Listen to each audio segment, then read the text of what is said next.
Good morning बच्चों, कैसे हो सभी? बहुत बढ़िया, वेरी गुड। ओके, तो आज जो हम टॉपिक करने वाले हैं बहुत इंटरेस्टिंग टॉपिक है, बेसिक टॉपिक है, प्रिमिटिव टॉपिक है। बट बेसिक और प्रिमिटिव समझ के ये ना समझे कि टॉपिक वर्थलेस है। टॉपिक बहुत ही ज़्यादा वैल्यूएबल है कि ये टॉपिक जो आज हम करने वाले हैं ये बहुत हेल्प करेगा आपकी इन केमिस्ट्री। टॉपिक जो पढ़ने वाले वो क्या है? We will study about calculation of mass. कौन कौन से मास हम कैलकुलेट करेंगे वो देखते हैं। ओके,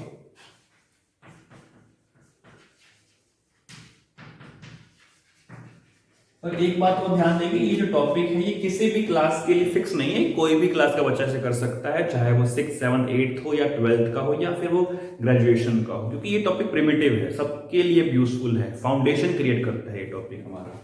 तो कैलकुलेशन ऑफ मास, कौन कौन से मास हम पढ़ेंगे? हम पढ़ेंगे एवरेज एटॉमिक मास के बारे में। और स्पेलिंग गलत हो गई है, ठीक करेंगे स्पेलिंग को। एवरेज एटॉमिक मास हम पढ़ेंगे मॉलिक्यूलर मास के बारे में, और हम पढ़ेंगे फॉर्मूला मास के बारे में। ठीक है, average atomic mass, this mass refers two atoms.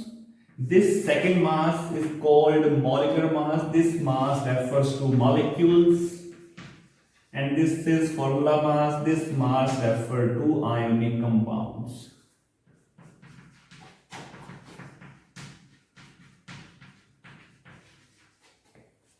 Clear? Very good. Okay, तो पहले हम डिस्कस करते हैं एक बार एवरेज एटॉमिक मास के बारे में। तो यहाँ पे वर्ड आया है एवरेज। तो एवरेज का मतलब क्या होता है और हम एवरेज क्यों निकालते हैं, मीन क्यों निकालते हैं हम? मान लीजिए कि एक क्लास में 40 स्टूडेंट्स प्रेजेंट हैं और सभी स्टूडेंट्स का मास डिफरेंट होगा। ऑब्वियसली कोई पतला है, कोई मोटा है, कोई एवरेज है, कोई छोटा है, कोई बड़ा है, तो मास सबका अलग अलग होगा। और मुझे ना क्लास का एवरेज वेट निकालना है, एवरेज मास निकालना है। तो कैसे निकालेंगे? सभी बच्चों के मास को ऐड करेंगे, देन उस मास के सम को हम बच्चों के नंबर से डिवाइड कर देंगे, तो मुझे क्या मिल जाएगा? एवरेज मास मिल जाएगा। वही एप्लीकेशन हम यहां पे अप्लाई करेंगे। कैसे करेंगे? देखो, एटम्स में बेसिकली क्या होता है, एटम्स में हमारे पास डिफरेंट टाइप के आइसोटोप्स होते हैं। अब आइसोटोप का मीनिंग क्या होता है कि एलिमेंट तो सेम है, बट जो उसका मास है ना वो डिफरेंट है। अब ये कैसे हो गया? एग्जांपल देखिए, जैसे मैं एग्जांपल लेता हूं हाइड्रोजन का। तो हाइड्रोजन के हमारे पास होते हैं 3 आइसोटोप्स। एक होता है हाइड्रोजन 1, एक होता है हाइड्रोजन 2, एक होता है हाइड्रोजन 3। इसे कहते हैं प्रोटियम,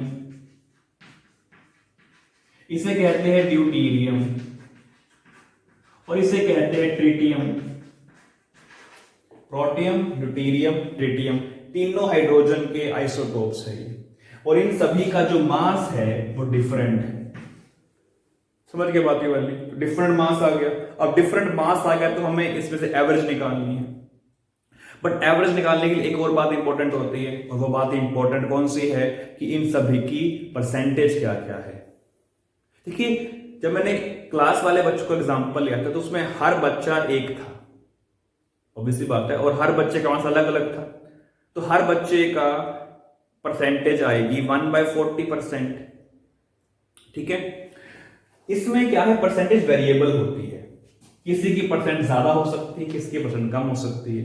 तो अगर मैं बात करता हूं तो 1H1 की परसेंटेज होती है अप्रोक्सीमेटली 98%, 1H2 की परसेंट होती है अप्रोक्सीमेटली लेट्स से 2 2%, और H3 की परसेंटेज होती है 0.00000001% अप्रोक्सीमेटली।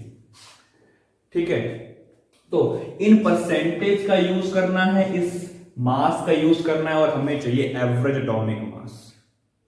ठीक है, कैसे निकालेंगे वो देखते हैं। मैं परसेंटेज को फ्रैक्शन में पहले कन्वर्ट करूंगा, देन उस फ्रैक्शन का यूज करके हम एवरेज मास निकालेंगे। तो मुझे मान लीजिए दी गई है x%, तो x% को हम लिख सकते हैं x/100 और दिस बिकम्स फ्रैक्शन, है कि नहीं।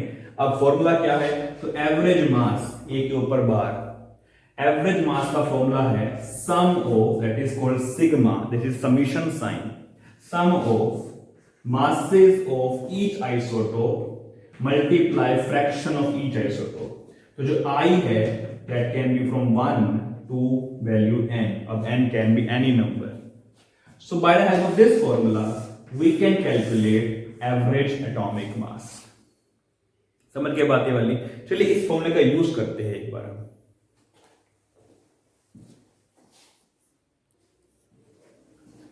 तो चलिए बच्चे इस फॉर्मूले का यूज करते हैं। मैं एक बार फिर से बता दूं फॉर्मूला क्या है हमारे पास। हमारे पास फॉर्मूला है ए बार, और A bar is average atomic mass summation of mi into f i. m है यहाँ पे मास ऑफ आइसोटोप, f है यहाँ पे फ्रैक्शन ऑफ द आइसोटोप, और I है यहाँ पे नंबर ऑफ आइसोटोप्स। मैं एग्जांपल लिखता हूं, एक एग्जांपल देखिए। मुझे दिया हुआ है क्लोरीन जिसका मास है 35, मुझे दिया है क्लोरीन जिसका मास है 37। So I have to isotopes of chlorine जिसमें एक का मास 35 है और एक का मास क्या है 37। ठीक है, तो इसमें जो I की वैल्यू है वो 2 हो जाएगी, because I have to isotopes. इसकी परसेंटेज दी गई है, तो क्लोरीन 35 की परसेंटेज है 75%, और जो क्लोरीन 37 है उसकी परसेंटेज है 25%। ठीक है, तो हमें आइसोटॉप्स की परसेंटेज भी दे दी गई है, और मुझे कहा जाता है कि आप इस एग्जांपल के लिए एवरेज मास फाइंड आउट करें क्लोरीन का। ठीक है, चलिए शुरू करते हैं। तो फॉर्मूला लिखा है आपके सामने, इसमें I इक्वल टू 2 है, M1 हमारे पास है 35, M2 हमारे पास है 37, सॉरी I2 है हमारे पास टोटल। तो इसको मैंने M1 कह दिया, इसको मैंने M2 कह दिया। तो Fi हमें निकालना है, F1 सॉरी, F1 क्या होगा, परसेंटेज को चेंज करेंगे फ्रैक्शन में, दैट विल बिकम 75/100। F2 क्या होगा, परसेंटेज को चेंज करेंगे फ्रैक्शन में, दैट विल बिकम 25/100। अब क्या करेंगे, अप्लाई करेंगे फॉर्मूला। फॉर्मूला क्या है, A bar is equal to summation I equal to 1 to 2 mi fi। इसको ओपन करेंगे तो कुछ ऐसा ओपन होगा। ये समीशन का मतलब है कि इन दोनों को डिफरेंट आइसोटोप्स के लिए हम ऐड करने वाले हैं। तो ये बनेगा m1 f1 plus m2 f2। समझ के बात है भाई। ओके, तो कितना है m1 35, कितना है f1 75/100, प्लस कितना है m2 37, कितना है f2 25/100।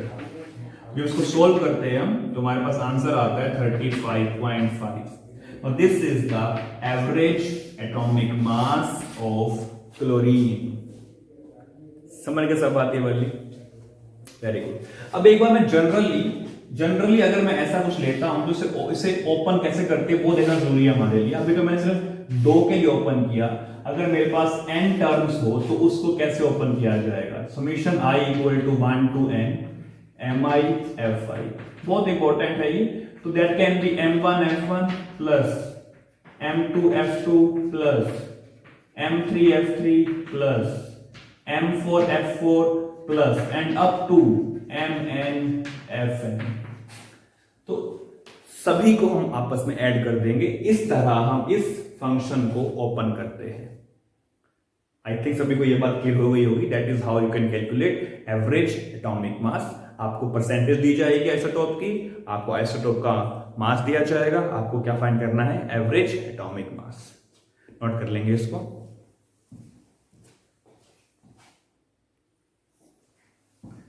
तो चलिए बच्चे, अब जरा बात करते हैं हम हाउ टू कैलकुलेट मोलेक्युलर मास।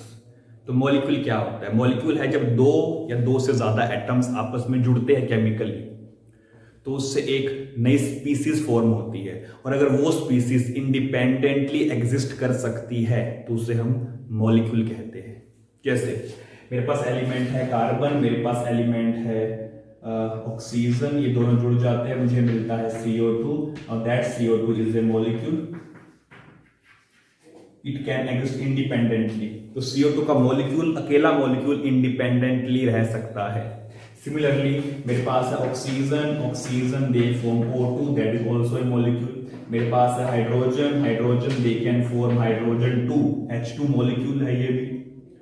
तो ये सब हमारे पास है मॉलिक्यूल्स। इन सभी मॉलिक्यूल्स के हमें चाहिए मोलिकुलर मासेस। कैसे निकालेंगे? तो मोलिकुलर मास निकालने का सिंपल फॉर्मूला है, that is equal to summation of mass of each element in the molecule.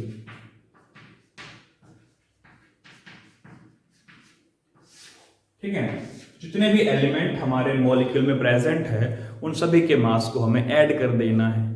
चलिए ट्राई करते हैं, एग्जांपल लेते हैं। सबसे पहले हम O2 का, बहुत सिंपल है। इसमें मेरे पास प्रेजेंट है 2 ऑक्सीजन और ऑक्सीजन का मास होता है 16, that will become 16 times 2 that means 32। This is the mass of oxygen O2। Easy है ना? Very good. एग्जांपल को लेते हैं CO2। इसमें एक कार्बन है प्लस में 2 ऑक्सीजन है। एक कार्बन का मास 12 होता है प्लस ऑक्सीजन का मास 16 होता है। मेरे पास यहाँ पे 2 ऑक्सीजन है तो मल्टीप्लाई 2 करेंगे। सिर्फ ऑक्सीजन पर ही मल्टीप्लाई 2 होगा क्योंकि 2 ऑक्सीजन के साथ मल्टीप्लाइड है? That becomes 12 plus 32, that becomes 44. This is the mass of CO2. Example एक और लेते हैं, ध्यान दीजिएगा। एग्जाम्पल मेरे पास कौन सा है? एग्जाम्पल मेरे पास प्रेजेंट है CO3 2 नेगेटिव। बेसिकली ये मॉलिक्यूलर आयन है, ठीक है। इसमें हमें इस नेगेटिव पे फोकस नहीं करना, हमें सिर्फ एलिमेंट्स के मासेस पे फोकस करना है, ठीक है। तो इसमें कार्बन 1 है तो कार्बन का मास 12 प्लस इसमें ऑक्सीजन है, ऑक्सीजन का मास 16, ऑक्सीजन पे 3 मल्टीप्लाइड है तो मल्टीप्लाई 3 करेंगे और मुझे मिलेगा 12 प्लस 48 यानी कि 60। तो इस मॉलिक्यूलर आयन का मास हो गया 60। अब ग्राम में होगा कि यू में होगा वो आप डिसाइड कीजिए, या क्वेश्चन के अकॉर्डिंग हम वो डिसाइड करेंगे, ठीक है। चलिए एक एग्जांपल और लेते हैं। एग्जांपल मुझे मान लीजिए दिया गया है यहाँ पे, लेट्स से FeCO5, ठीक है। FeCO5 मुझे दिया गया है। हाइपोथेटिकल कंपाउंड लिया मैंने, तो Fe एलिमेंट है उसका मास 56 होता है। दिस इज कार्बन मोनोऑक्साइड, तो कार्बन का मास 12 है, ऑक्सीजन का मास 16 है। समझ सब बातें वाली? ओके, तो करते हैं अब Fe56 प्लस ब्रैकेट लगाएंगे अब, ठीक है। कार्बन का मास 12 प्लस ऑक्सीजन का मास 16 ब्रैकेट बंद मल्टीप्लाइड बाय 5। तो 5 जो यहां पे था वो इस पूरी ब्रैकेट के साथ मल्टीप्लाई हो जाएगा। That will become 56 plus 28 multiply 5। That will become 56 plus 0 4 14, तो 140 से ऐड करेंगे, that will become 196।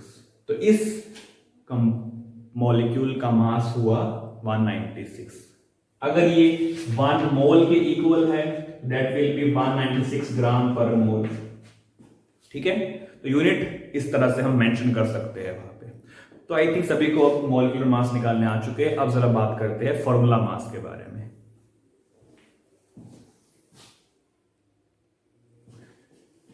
चलिए बच्चे नेक्स्ट बात करते हैं हम। नेक्स्ट बात हमारे पास क्या है? Formula mass. तो फॉर्मूला मास आयनिक कंपाउंड के लिए होता है। आयनिक कंपाउंड हमारे पास कौन कौन से है, एग्जांपल लेते हैं NaCl, KCl, CaCO3, MgCl2, ठीक है, BaBr2 एंड EtC, बहुत सारे होते हैं। और ये जो सब लिखा है मैंने, इन सभी को हम कहते हैं फॉर्मूला यूनिट। तो फॉर्मूला यूनिट के मास को हम कहते हैं फॉर्मूला मास। तो फॉर्मूला मास हम कैसे निकालते हैं, इसे थोड़ा सा कट करते हैं, यहां लिखते हैं फॉर्मूला मास। तो फॉर्मूला मास निकालने का फॉर्मूला है summation of mass of each species in formula unit. जितनी भी स्पीसीज हमारे पास उस फॉर्मूला यूनिट में प्रेजेंट है, उनको ऐड करेंगे तो मुझे मिलेगा फॉर्मूला मास। कैसे करेंगे, ध्यान दीजिए, एग्जांपल लेता हूं मैं। एग्जांपल लेते हैं NaCl का। अब NaCl में सोडियम है और क्लोरीन है।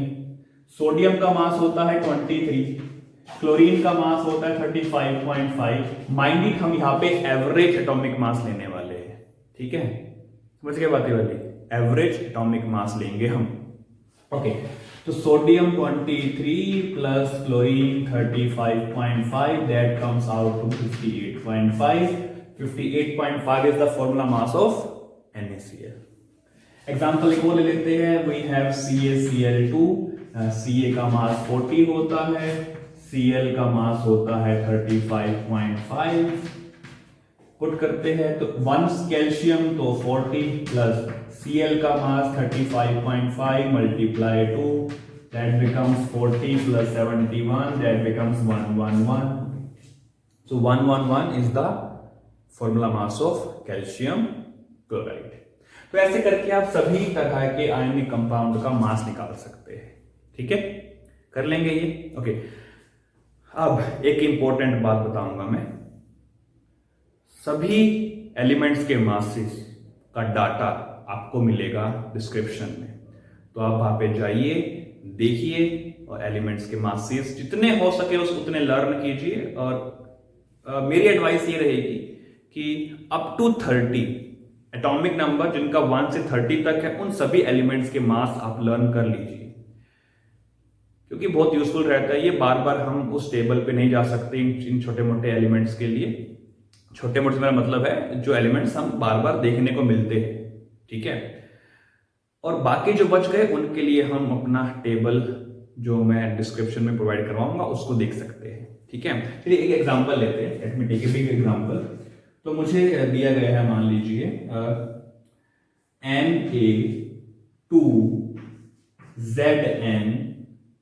Na2ZnOH whole 4।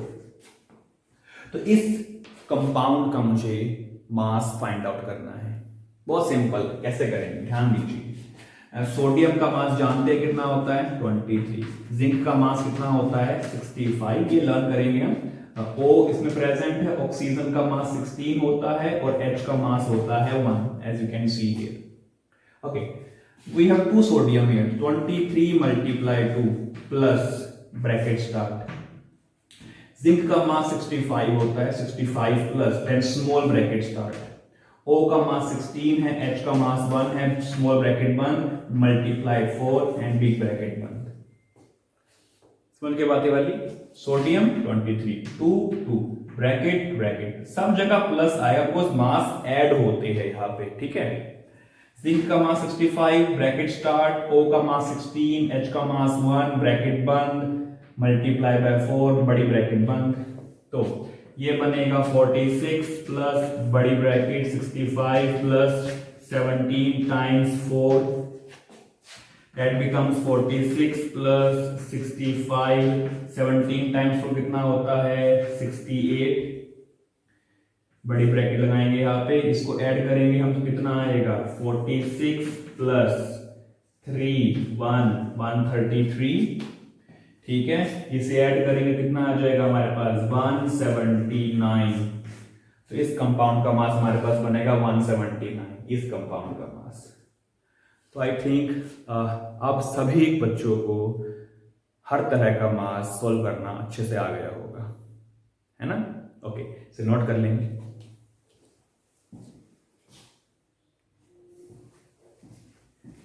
ओके बच्चे, तो आज हम इतना ही करेंगे, ठीक है, आई होप सभी को ये लेक्चर अच्छा लगा होगा। अच्छा लगा है, समझ में आया है तो लाइक करें, शेयर करें और सब्सक्राइब करें, ठीक है। ओके, अब नेक्स्ट वीडियो में हम क्या करने वाले हैं? नेक्स्ट वीडियो में हम पढ़ेंगे percentage composition and empirical formula के बारे में, और ये भी बहुत ही ज्यादा इंपॉर्टेंट कंसेप्ट है। तो जुड़े रहिएगा, स्टे ट्यून्ड। तब तक के लिए stay healthy, be safe, by two all.